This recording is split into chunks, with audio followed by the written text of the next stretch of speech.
cold brew coffee maker. Comes with a 2-quart mason jar that I filled with water up to the line. Comes with the coffee filter, strainer.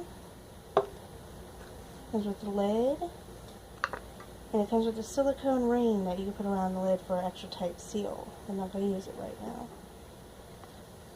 Okay, so I filled the water up to the line. You're supposed to use coffee in this and let it brew overnight for 12 to 18 hours. I'm just going to make some cold brew iced tea today. So I have my cold brew tea here. We'll pour it into the filter. Okay, I'm just going to pop the filter into the mason jar. Screw the lid on. As you can see, it says you can shake it.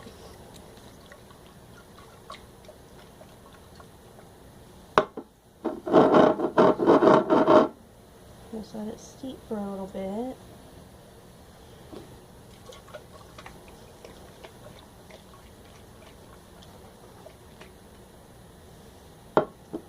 It's already getting pretty dark. Just let it steep for a few minutes.